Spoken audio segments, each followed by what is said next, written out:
match week for Blackburn Rovers as, of course, they head into the midweek action against Reading, sitting top of the bloody league. But can they still be there at the end of this midweek matches? We're going to take a look at that and more next.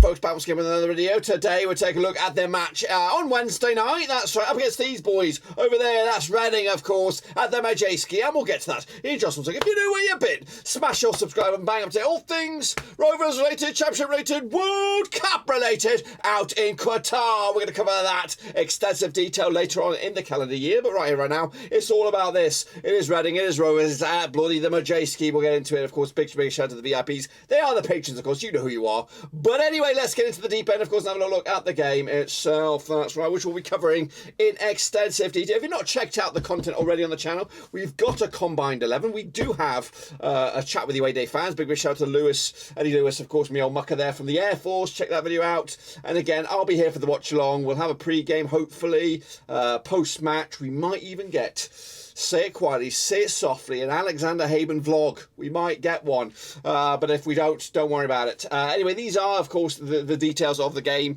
coming at you in all its glory. It's the return of this guy.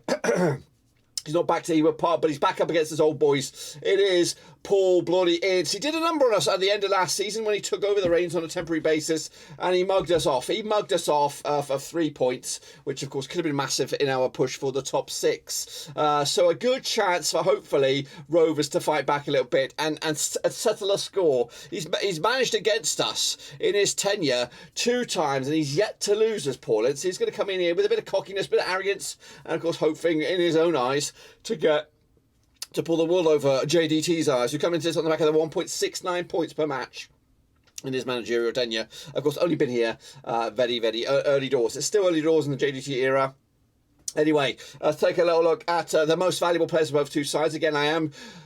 it might be a bit of hashing out the same news if you're a Rovers fan here, but if you are a Reading fan, it's new to your ears. So any Rovers fan, just be patient with some of this repetitiveness. But Jeff Hendrick is the most important or most valuable player, according to Transfermarkt, heading into this match. As for Rovers, it is, of course, Big Bad Burton Diaz.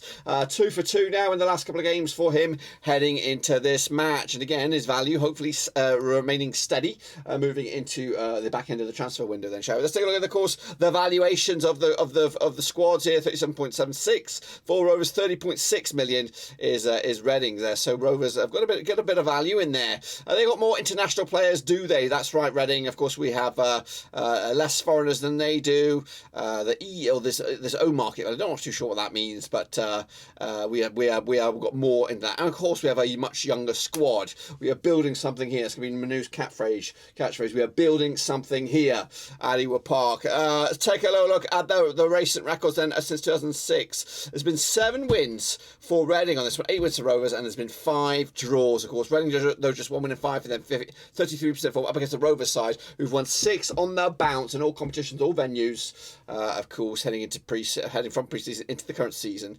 Our biggest win over Reading, just a 2-0 win. The biggest win over us was a 4-2 win. They scored 29 goals though, compared to our 32, works around about 1.45 goals a game for Reading, 1.60 goals a game for Blackburn Rovers. Take a look at Reading then in a bit more detail then, shall we? Let's have a look under the hood then, shall we? This is the form heading. It's not great. They did get a bit of a spanking last weekend, or the weekend, of course, at the New York Stadium at Rotherham. 4-0 it was for them. Prior to that, they also lost at home at the Majestic to Stevenage. But before that, they did pick up a good win against Cardiff City, a 2-1 win for them as well. So it looks good for Rovers heading into this, but I'm going to spoil it for you Rovers fans. Of course, I've already spoiled it a little bit. Paul Ince has never lost as an opposing manager to his old club, Blackburn Rovers. It's like he's carrying something with him, a bit of revenge, a bit of bitterness perhaps. Anyway, of course, heading out of this game, they'll take on Reading, back-to-back home games for them. They'll take on Middlesbrough on the weekend. Then it's Millwall, then it's Sheffield United, then it is Stoke, and then they wrap up that 5. Had a very, very long stretch of games here,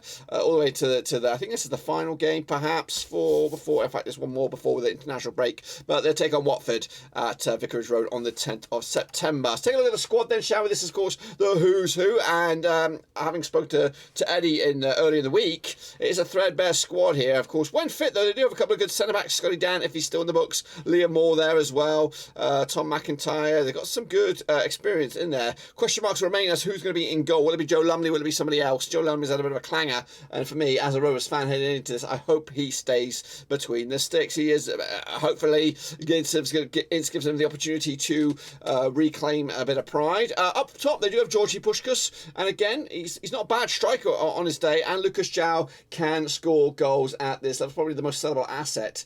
And if anybody's looking out for a striker at the Championship level, that could be the guy. And maybe Reading are going to be tempted. But if they do sell him, guess what? They're toast. They're toast. They do have some creativity as well over at Jara. Jeff Hendrick, Junior Hoylett, we know him as well from his days at Ewood Park. Tom Ince, again on his day, can be a bag of tricks.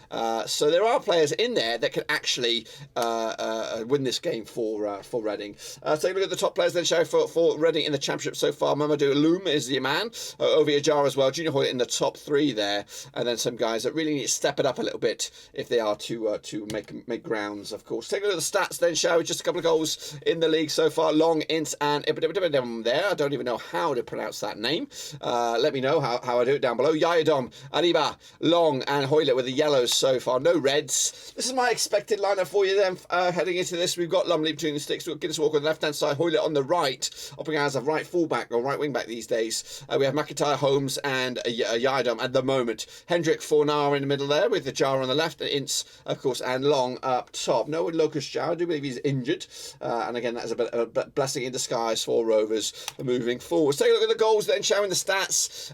Just 2 goals in the league, according to my knowledge here. One was a penalty and one was through open play. When in possession, though, Reading prefer the right-hand side to the left. And, of course, they occupy for the majority of the time, 40% of the time, in the middle third when they are in possession, 31% moving forward as well. Coming at you then, the shot direction, 81% down the middle. And, of course, a couple of, 9% either side there, left and right. And, of course, the shots usually come in the 18-yard box, 56% of the time, 31% long-range bad boys, and 13 in that scrappy W area, the 6-yard box. Here is, of course, the visitors. It is Blackburn Rovers. Of course, coming into in pretty good form at the moment, scoring, 10 goals in the last 4 games, and conceding just the one, which I believe is still dubbed as an own goal. I don't know what people are saying about Matey Boy scoring Dienganga, but I thought it was Ash Phillips' own goal, if I'm honest with you. But anyway, of course, 2-1 it was against West Brom, 4-0 it was against Hartlepool, 3-0 Swansea, and 1-0 against QPR. Will this good form continue into this very, very busy week? I hope so, but it's not as easy as I think. Or as we hope. Heading out of this, of course, we take on Sheffield United. Of course, it's back-to-back 3 away games on the spin for Rovers here. And they'll be looking forward to a home match against Stoke on the August the 27th, the day before my birthday, bitches. That's right. They've also, it's sandwiched in between those 2 league games. We do have an away day against Bradford City in the Caterpillar Cup. Then, of course, we take on Blackpool, and that, I believe that is the day. That is the date for Pete from Philly Rovers will do his debut watch along. So make sure you get your popcorn out and watch it, because he needs the support. We need the support on the channel. I'm going to be watching from home on the sly on the phone, but yeah, we've got to give Pete all the support we can. Do not cause him any problems. I'm warning you already. And then finally, Bristol City at Ewood Park is on Saturday. I'll be back in the hot seat for that one.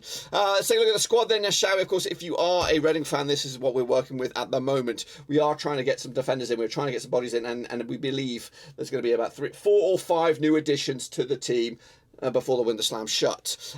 We also feel that Daniel Butterworth is on his way out. Kaminsky will be number 1, and we are threadbare, just like yourselves here, and we are relying on this guy here, Ashley Phillips, 17-year-old, who did make his debut against West Brom. Goodness gracious me, what a debut it was in a very, very hot Sunday afternoon. Callum Britton's come in, he's the revelation. Smudich as well has started life okay at Ewood Park, or at least blue and white halves, with a goal to his name. Take a look at the standouts, though. It is Ben Lewis Travis show right now, with a 7.43 average rating. Diaz up there, and Scotty Wharton, of course, has been fantastic, but he will be out for a couple of weeks at the very least. So take a look at the course of the stats then. Travis has got a couple of goals, Diaz has got a couple, Dacarino and Smodic, of course, up and running. As for the yellow cards, Dacarino, Gallagher, Buckley have 2, Travis have 1, no reds to their name. There he is, Big Ed's in there, me old mucker. Anyway, Kaminsky between the sticks. This is how I see the Rovers lining up. Pickering, Ayala, we have Matey Boy there, it is Ashley Phillips, Britton written Travis Buckley. I actually put Dak in the squad for this game on Wednesday, but I dropped him now and put Smodic in the last second. Diaz, Edges, and Gallagher. It's going to be pretty much as you are until we get those new numbers and new faces in there. And then I'm thinking about it. I'm thinking about this on the grand scheme of things. These guys are playing great right now. They are. We're not being the possession-based side. We're just taking our chances when we get them. But when we do strengthen the team, and people are going to have to make way. Who actually makes way? I guess with the rumours and the murmurings going around, Pickering would probably think his spot is up for grabs. The centre-back spot is also up for grabs right now. And then what? Then what are you looking at? You're looking at dropping Hedges, but probably Gallagher maybe you would drop. Those are probably three spots that I would say are vulnerable, but of course Diaz could leave at any second.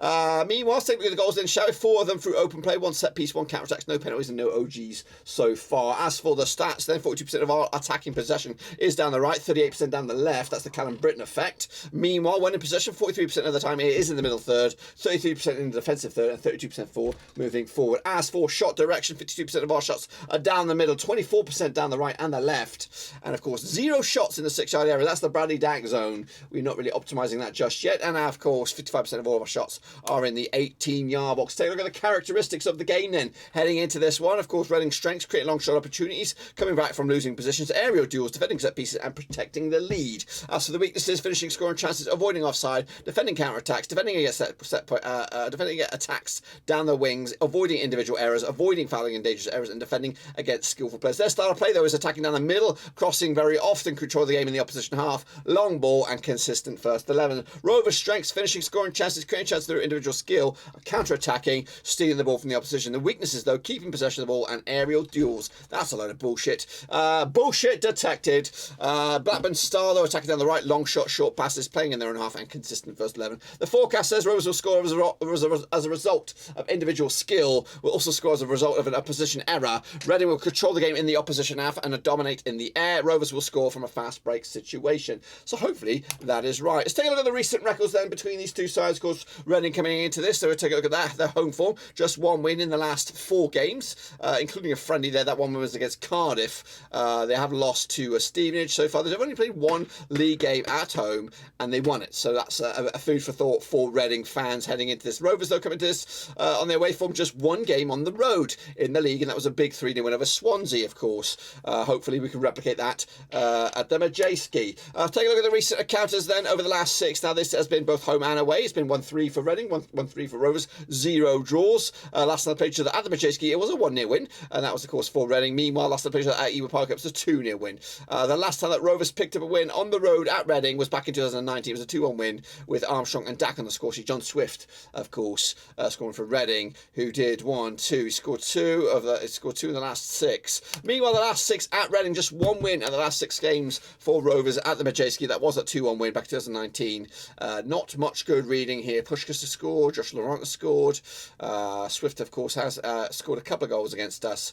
And the only goal scorer remaining for Rovers in the past 6 encounters is Bradley Dack. We've lost Armstrong. We've lost Bennett Bell as well. So this is the journey so far for Rovers. Of course, we're sitting pretty right now, and it cannot get any better. But, of course, Reading, mid-table. And again, I've picked up a win so far. And again, it's an opportunity for Rovers here to if we can get another win in the column. It's another 3 points to safety. Let's just get those points out the way and then see where we go from there. Take a look at, of course, the championship as a whole then, shall we? Of course, Swansea are the best possession-based side. Burnley are second. Norwich, Coventry and Middlesbrough. The most aggressive side is Preston with 10 yellows and a red. Cardiff, Sunderland, Sheffield United and Watford make up the Power 5. As for the aerial duels, Birmingham lead the way on that one. Rovers are second. Preston, Norwich and Sunderland make up the Power 5 there. Shots per game, Norwich, Luton, West Brom, Sunderland and Stoke, with the pass accuracy going in favour of Swansea, Norwich, Burnley, West Brom and Borough. As for what's going on around the championship this midweek, it is a busy week. Norwich against Huddersfield, that's Tuesday. Birmingham against Watford, also Tuesday.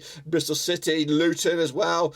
We have the Nobbers against Rotherham, and then Swansea against Millwall, Burnley against Hull, QPR against Blackpool. Into Wednesday's in that action, Stoke, Borough, Sheffield United against Sunderland, of course, West Brom against Cardiff. But the game of the day really is at the Majayski, is Reading, it is Rovers, and we'll be live with the watch-along and pre-game, probably from around about, so 8 o'clock kickoff, that is a UK time. So around about 2 or 1:55, not 2, 7 or 6:55 we'll be there for the pre-game show, which we will look at the team news as and when we get it. As of course, right here, right now, we are sitting pretty 2 points clear over the nearest and dearest. A draw will probably see us remain top of the pops. Of course, more than that, when we could even extend our lead at the top of the table. Reading, of course, down there into 18th, and a win for them, they could actually go as high as 4th. So don't panic just yet. And of course, Norwich, Bristol City, and Coventry are in the relegation zone, with Sunderland, Cardiff, Millwall, Watford in the playoffs, with Hull are breathing down our necks. This is, of course, the top goal scorer in Boot right here, right now, and it is Ellis Sims running away with 3 goals. Wyman's already up there with 3. Look at that. Stewart as well, Akpom, Travis has got a couple, Diaz as well, Sanderberg, Ward's there, Cresswell and Obegny from Rotherham. As for the assists, Brussels come out of nowhere with 3 assists. Hedges also up there. Timon Barnes and O'Dowda for Cardiff. What a pick up that's been. Predicting the score now, we'll get into that in a minute. Let's take a little look at some of the comments from the last one. Be sure to get your own comment in there for the predicted scoreline, and we'll feature them next time around. So George W said, feel like Yokusulu will play Sunday instead of Leavenworth. Took him off around 60 minutes against Sheffield United. Looked brilliant. Jacob Ward went with a 2-2. It was a 2-1 in the end. He was so close. Deep out the great man. A 2-1 win for Blackburn Rovers, but he did predict that a day ago. So take from that from what you will. Meanwhile, Coy Fish says 9 points for 3 games. Of course, he is reflecting back on that. Go to win, Blackburn Rovers, or go to win, Blackburn Rovers 2-0, big game. Whatever. And that guy said, Rob Isherwood said, absolutely unlistenable. What are you talking about? I do speak a little fast, but it doesn't matter. Anyway, that's that. Just get your comments in, get your predictions in, and I'll feature you next week. But for me, despite all what I've said and all the ins and the outs and the positivity coming into this, I am thinking it's going to be a bad day at the office for Rovers. I think we're just going to get a point out of this one. I'm going with a 1-1 draw. Paul Ince has some hoodoo, some hijinks over Blackburn Rovers. We haven't really done that very well at the Majeski over the past 5 or 6 years. Reading are due a response from that 4-0 drubbing by Rotherham. Of course, we can win this game. Don't get me wrong, we can win this game, but so can Reading. And I think with our defensive concerns and a little bit of apprehension heading into a very busy week, I think we are going to come out of this with the draw, begrudgingly. But it could still be enough to see us top of the table heading into the weekend's action against Sheffield United. That, my ladies and gentlemen, is all I've got for you today. Please be giving some love and, of course, smashing your old thumbs up. What are the likes on the last preview? Can we try and smash the likes record on this? Quick scoogie woogie on that one, of course. But before that, make sure you subscribe if you are new to the channel. Of course, your one-stop shop here for Blackburn Rovers content. We're going to have the preview. We're going to have not the preview. We're going to have, of course, the watch along, all that kind of stuff coming at you on the channel as well. So the like target for this preview, and you guys are going to have to smash it for me, is, if I can bloody see, it says 33 likes, guys. You've got to be 33 likes. If we can get 34 likes, then we're going to lock in the victory on this one. So we need 34 or more likes on this video to lock in the W. Otherwise, it could be what I anticipate, a draw or worse. Anyway, make sure you smash your subscribe, smash the thumbs up, smash the little bell, of course. Until then, guys and girls, we'll see you soon for the next one. Until then, we're out.